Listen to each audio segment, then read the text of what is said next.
about more or less about tools, mechanism, and decentralizations. In reality, it's what tools should be prioritized for improving water governance. And for example, the information and data system, we already talked about that, but it's just an example. Performance indicators, service resource management, etc., and mechanism to enable decentralization without losing efficiency. I think the last part of the sentence is very interesting. Without losing efficiency in governance, in management, of course. So, who wants to start? Yes. Thank you. I'm sorry because I have to leave now, but I would really like to express a word of caution about decentralization. I think decentralization is, I should say, fashionable today. And I think it's a good principle that the management of services, infrastructure should be close to the users. So no problem to that. But I can see that some people are advocating for decentralized or even individual systems, and they lose sight of the overall picture. Firstly, you have to take care of the sustainability of the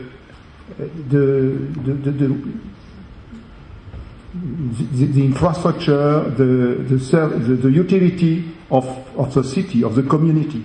For instance, if in a city where there is an affluent district and a poor district, all the people in the affluent district, they dig private wells, they recover rainwater, or even they recycle the grey water, they will consume no or almost no water on the public service, and the public service will serve only the low-income people.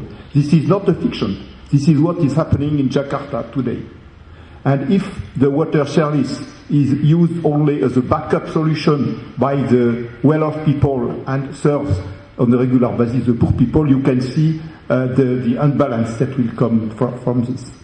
Another aspect, completely different, you have to think life cycle assessment when you compare a collective solution and a decentralized or even individual solution.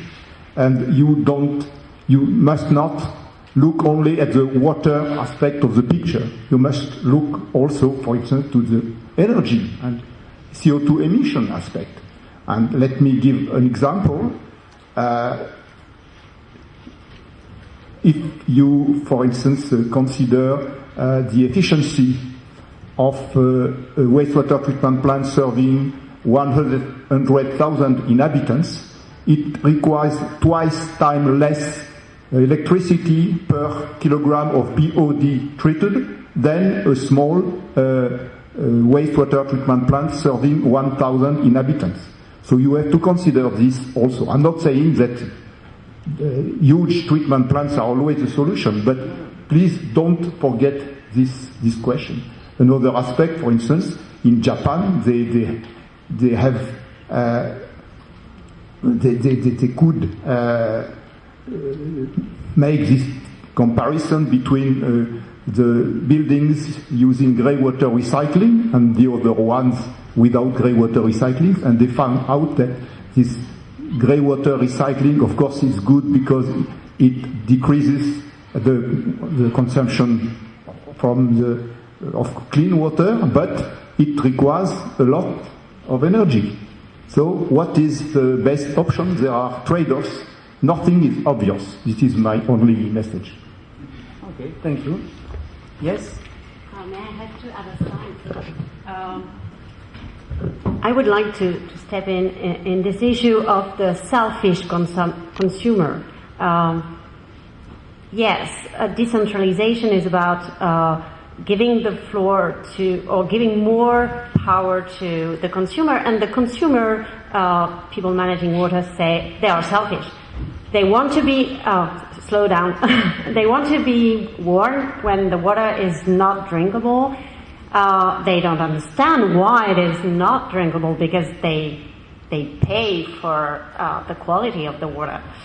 They don't want to know how hard it is or difficult it is to have a good quality because you, manager, have take the decision for so long so that they cannot understand that it is over. So decentralization is about asking the consumer to be more responsible, whereas it has been a long time.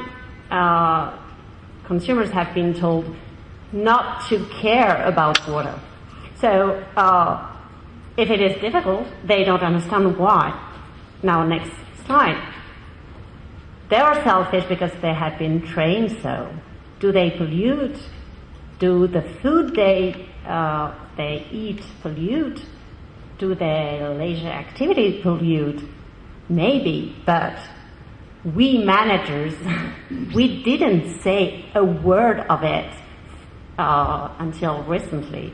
So my point is to say, if you want decentralized solutions that are virtuous, well, you have to step back a long way from the consumer you made, because you made citizens to become consumers.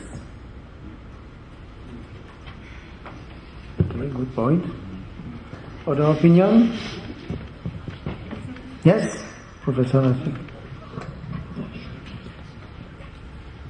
These are actually very difficult questions, but let me just try to answer them. First, strategy action plan at IWRM at transboundary level.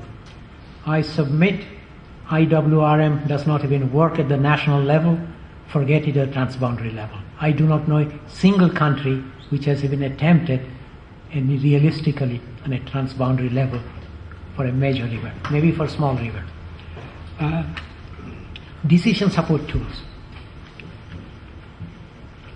The decisions in the real world are made not on the basis of decision support tool, even though there are thousands and thousands of articles saying these are the decision support system.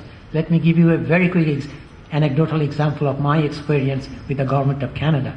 My minister at that time was a brilliant engineer, economist, Rhodes Scholar at Oxford. You don't get, in Canada, you don't get that type of ministers very often. He was a unique minister. Well, he was a unique minister, but he was also a political animal. So anytime I went and argued what he had already made up, he would say, Dr. Biswas, my mind is made up. Please don't confuse me with facts and scientific analysis. That was his standard statement.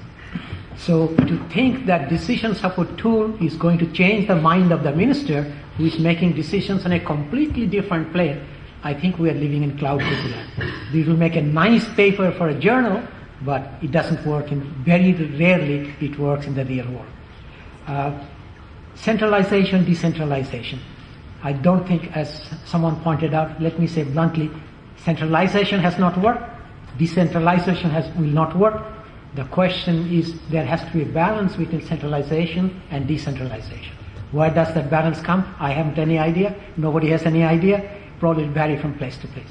Same goes for top-down, bottom-up.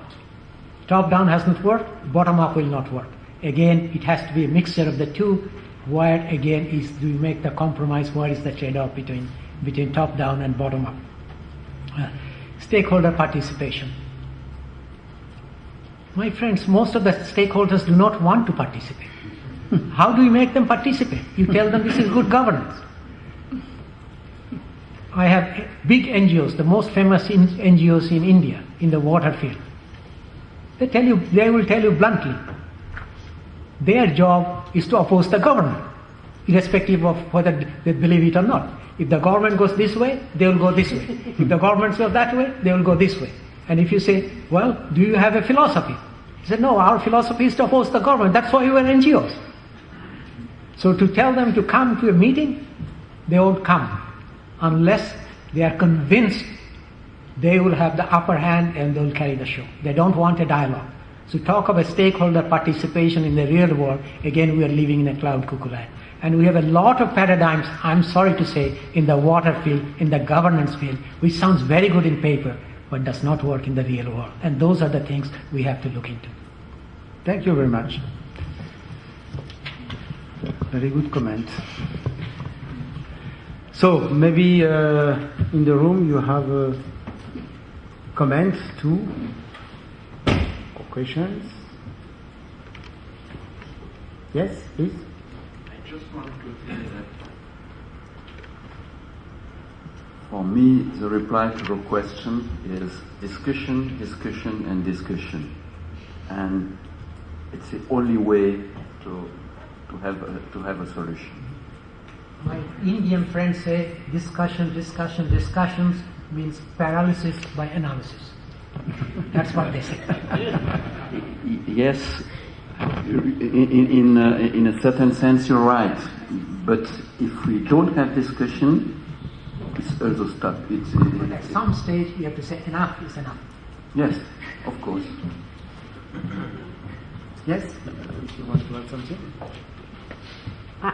I agree with what Professor Biss was said when he said that not everybody wants to participate. I think it's also a question of job.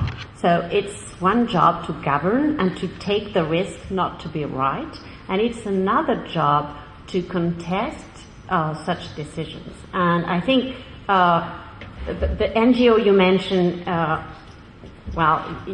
the picture was not very positive of this NGO, just understanding its job as opposing the government. But in a way, it is a job to propose an alternative to the decision, and it might not be their job to have a philosophy, but rather to voice oppositions. So that's also a job. And from the political science point of view, I think what is important is that if there are enough oppositions, there is a way to enter in the room and to stop the process, but not to govern at the place of the government. So I think discussion. Well, there are two types of discussion. There is the discussion within the body that governs, and there are discussion outside too. But maybe we have to split both. If there is no other question or other comments, I think we can close the session. It was a long session, but it was also a very interesting session, very rich, I think.